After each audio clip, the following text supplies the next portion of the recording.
Probablemente no querrías haber estado ni en México ni en Estados Unidos durante el año 1847. Fue una época de extrema tensión para ambos países, pero los mexicanos y su ejército militar son uno de los más poderosos de Latinoamérica. Aunque actualmente el gran poderío mexicano está durmiendo, tuvo ocasiones en la historia cuando se mantuvo más despierto que nunca y peleó hasta la muerte. Tal es el caso de su guerra contra el territorio anglosajón. Estamos en el año 1830. México se independizó de España en 1821 tras una revolución y un conflicto armado. El país era un caos total.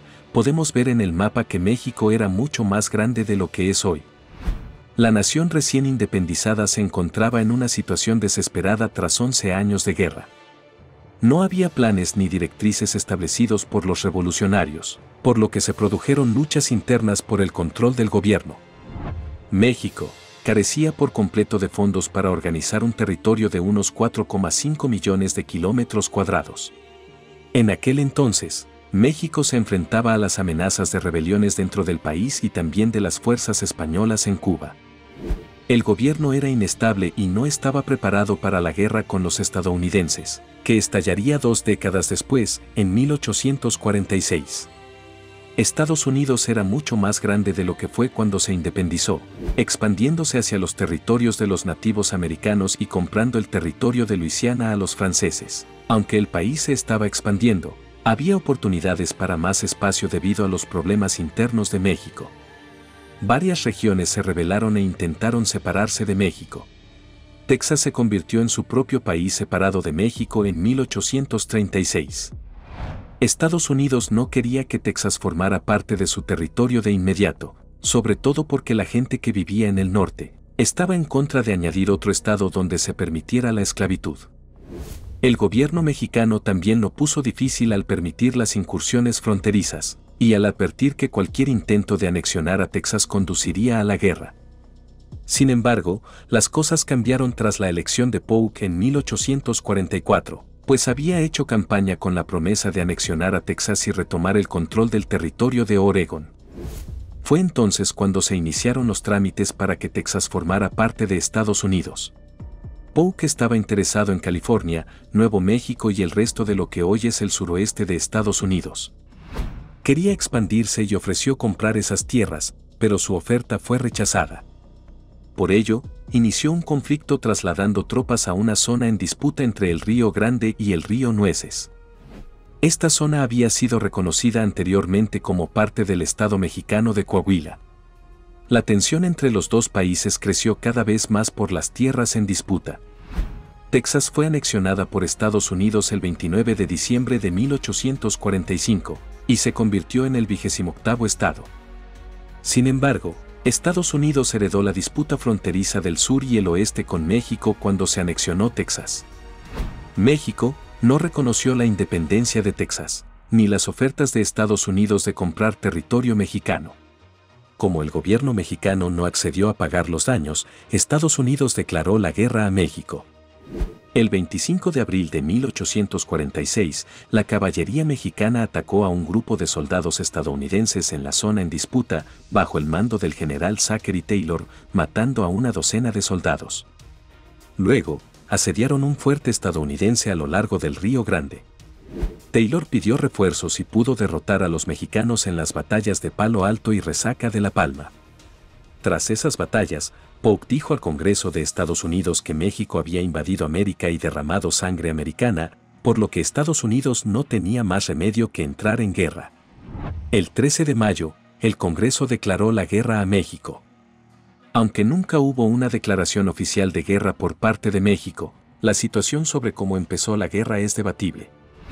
Tenemos un México mal preparado, con revueltas internas y una potencia emergente que busca expandirse cada vez más. México era más débil, pero Estados Unidos no quería parecer agresivo. Ulysses S. Grant, un militar y político estadounidense que se había opuesto a la guerra, pero sirvió como teniente del ejército de Taylor, afirma en sus memorias personales que el principal objetivo del avance del ejército estadounidense era provocar el estallido de la guerra sin atacar primero para debilitar cualquier oposición política al combate. Después de que México se independizara de España, apareció un hombre llamado Antonio López de Santa Anna. Fue un personaje controvertido que no apoyó la independencia del país al inicio, pero luego luchó por ella. También apoyó la monarquía del Imperio Mexicano, pero luego se rebeló contra el emperador. Después, apoyó la República. El país trató de encontrar su camino después de todos estos sobresaltos, pero con el tiempo le acarreó más problemas y debilidad. Santa Anna fue presidente 12 veces en un periodo de 22 años. Después de que Estados Unidos declarara la guerra a México en 1846, una coalición interna forzó la salida del presidente Mariano Parra Dez y buscó el regreso de una república federal con Santa Anna como presidente. En una carta a la Ciudad de México, Santa Anna declaró que no quería volver a la presidencia, pero que le gustaría salir del exilio en Cuba y utilizar su experiencia militar para recuperar Texas como parte de México.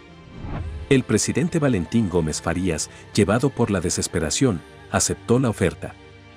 Lo que Farías no sabía es que Santa Anna había estado tratando en secreto con representantes estadounidenses para vender todo el territorio disputado a Estados Unidos a un precio razonable, con la condición de que se le permitiera volver a México a través de los bloqueos navales estadounidenses. Así que Santa Anna regresó a México y ocupó su puesto al frente del ejército. Una vez en una posición de poder, el hombre faltó a su palabra y dijo que era el presidente. Se preparaba para luchar contra las fuerzas estadounidenses que venían a invadir. Los americanos vencieron en la batalla de Palo Alto y en Resaca de La Palma. Entonces el general Stephen Watts Kearny y sus tropas empezaron a avanzar hacia el territorio en disputa y Nuevo México. Las tropas americanas llegaron el 15 de agosto sin encontrarse con ninguna fuerza mexicana. Entraron en Santa Fe y reclamaron el territorio de Nuevo México para Estados Unidos sin disparar un solo tiro. Kearny se declaró gobernador militar del nuevo territorio el 18 de agosto y estableció un gobierno civil.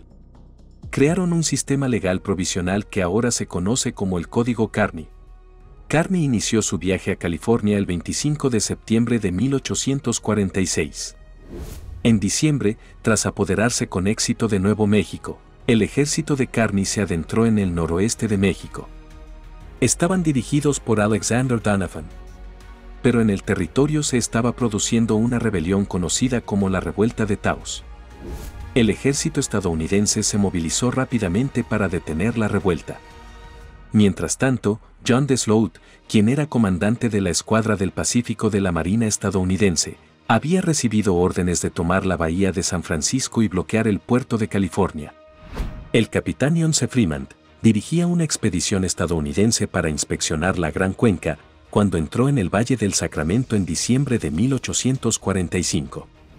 Su grupo se encontraba en la parte alta del lago Clames, en el territorio de Oregón, cuando recibieron la noticia de que la guerra entre México y Estados Unidos era inminente, por lo que regresaron a California.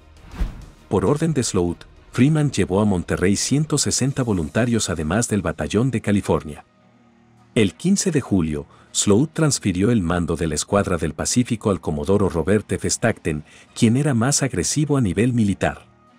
El general Castro y el gobernador Pío Pico se despidieron y huyeron por separado al estado mexicano de Sonora. El ejército de Stackton entró en Los Ángeles sin oposición el 13 de agosto. Fue entonces cuando envió un informe al secretario de Estado, en el que decía que California estaba totalmente libre del dominio mexicano. Mientras tanto, el coronel estadounidense Stephen W. Kearny había realizado una marcha a través de Nuevo México y el desierto de Sonora, y cruzó el río Colorado a finales de noviembre de 1846. El 7 de diciembre ocurriría la batalla de San Pascual, en la cual se enfrentaron 100 lanceros que estaban bajo el mando del general Andrés Pico, hermano del gobernador, y el ejército de Kearny, el cual estaba formado por 150 hombres. Kearny, herido, avanzó hasta que tuvo que establecer una posición defensiva en una colina. El general Pico mantuvo la colina rodeada hasta que llegó una fuerza de socorro estadounidense de 215 hombres. Una fuerza estadounidense de 600 hombres bajo el mando de Kearny inició una marcha de 150 millas hacia Los Ángeles. El 8 de enero de 1846, el ejército de Stackton Kearny derrotó a la fuerza mexicana en la batalla de 2 horas del río San Gabriel. «Sigues aquí», hazme un favorcito y regálame un me gusta para continuar trayéndote aún mejor contenido. Se firmó el Tratado de Cahuenga, lo que significaba que la lucha en California había terminado. Pero el conflicto continuó en otras partes del país. Las derrotas del ejército mexicano en Palo Alto y Resaca de La Palma causaron muchos problemas políticos en México. 2.300 tropas estadounidenses dirigidas por Zachary Taylor cruzaron el Río Grande y marcharon hacia el sur. La dura batalla de Monterrey terminó con graves pérdidas en ambos bandos. Las fuerzas mexicanas estaban al mando del general Pedro de Ampudia. Consiguieron hacer retroceder a la mejor infantería de Taylor. Los soldados estadounidenses no estaban familiarizados con la guerra urbana. Marcharon en línea recta por las calles abiertas y fueron sorprendidos por defensores mexicanos bien escondidos. Los mexicanos y los americanos estuvieron luchando, pero llegaron a un acuerdo por el que los mexicanos se marcharían a cambio de la ciudad.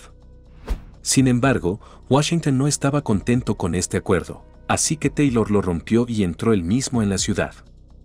Santa Anna reunió a 20.000 hombres para luchar contra los 4.600 de Taylor. Los mexicanos estaban cansados de marchar cuando llegaron, pero aún así Santa Anna exigió que los americanos se rindieran. Cuando se negaron, los atacó a la mañana siguiente. Santa Anna intentó flanquear las posiciones estadounidenses enviando caballería y algo de infantería por el terreno escarpado a un lado del paso. Mientras una división de infantería atacaba por el camino de enfrente, los mexicanos estuvieron cerca de romper las líneas americanas en varios puntos. A pesar de ello, sufrieron mucho a manos de la artillería de caballo estadounidense. Aunque los informes iniciales de la batalla y algunas noticias propagandísticas decían que los mexicanos habían ganado, Santa Anna se retiró cuando oyó hablar de una rebelión en Ciudad de México. Algunos historiadores militares coinciden en que si los mexicanos hubiesen llevado a cabo su ataque final, habrían derrotado al ejército estadounidense. Para Estados Unidos era importante tener una fuerte presencia naval en México para tener éxito en la guerra contra el país. La Marina estadounidense despejó el camino para las tropas y suministros estadounidenses, especialmente hacia el principal puerto mexicano de Veracruz. Incluso antes de que comenzaran las hostilidades en la disputada región norteña, la Marina estadounidense había creado un bloqueo. El presidente de Estados Unidos no envió refuerzos al ejército de Taylor para que continuara avanzando. En su lugar, envió un segundo ejército al mando del general Winfield Scott. El general Scott fue transportado al puerto de Veracruz por mar para iniciar una invasión a Ciudad de México. El 9 de marzo de 1847, Scott llevó a cabo el primer gran desembarco anfibio de la historia de Estados Unidos en preparación para el asedio de Veracruz. La ciudad intentó defenderse con su propia artillería contra los americanos, pero como había más tropas americanas, los mexicanos se rindieron. El objetivo era llegar a la capital. Scott marchó hacia el oeste, hacia Ciudad de México, con casi 9.000 soldados el 2 de abril de 1847. Santa Anna había establecido una posición defensiva alrededor de la carretera principal, a unos 80 kilómetros al noroeste de Veracruz, en Cerro Gordo. Santa Anna contaba con 12.000 soldados y artillería formados en la carretera, donde esperaba que apareciera Scott y le tomase por sorpresa. Sin embargo, el general Scott había enviado por delante a 2.600 soldados de caballería. Llegaron al paso el 12 de abril, y la artillería mexicana disparó contra ellos revelando sus posiciones. Fue entonces cuando comenzó la batalla de Cerro Gordo. Los estadounidenses ganaron la batalla y continuaron su avance. Aunque las guerrillas hostigaban a las tropas americanas, el general Winfield Scott avanzó sobre Ciudad de México con las fuerzas que le quedaban. Asaltó la capital mediante una serie de batallas alrededor del flanco derecho de las defensas de la ciudad.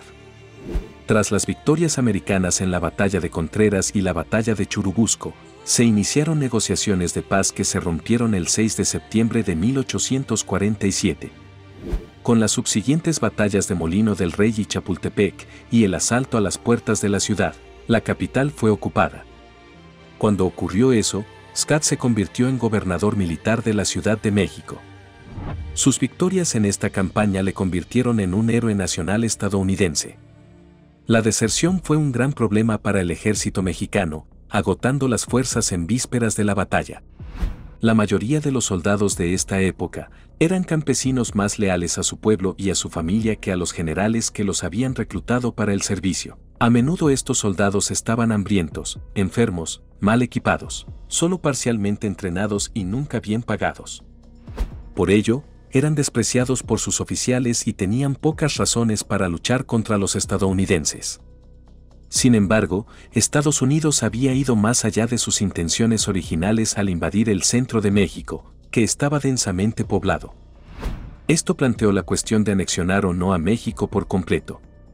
Mucha gente se opuso a esta idea debido a las diferencias culturales, además de que podría haber causado mucha inestabilidad. El Tratado de Guadalupe Hidalgo dio a Estados Unidos el control de Texas, Alta California y Nuevo México. Con el tiempo, estos territorios se organizaron en otros estados. A cambio, México solo recibió $15 millones, que equivaldrían a $443 millones actuales. Esto era menos de la mitad de lo que Estados Unidos había ofrecido antes a México. Las zonas no estaban muy pobladas y probablemente por eso Estados Unidos pagó un precio tan bajo por ellas. Con Texas y su separación de México, Estados Unidos ganó más de 900,000 millas cuadradas de tierra. La compra de Gadsden fue otra adquisición para Estados Unidos y fijó la frontera actual entre México y Estados Unidos. Te felicito por llegar al final de este video, eres genial. Aquí está otro video que nos encantaría que vieras. Espero que te haya gustado muchísimo, no olvides dejar tu suscripción y tu comentario. Gracias y un saludo muy grande.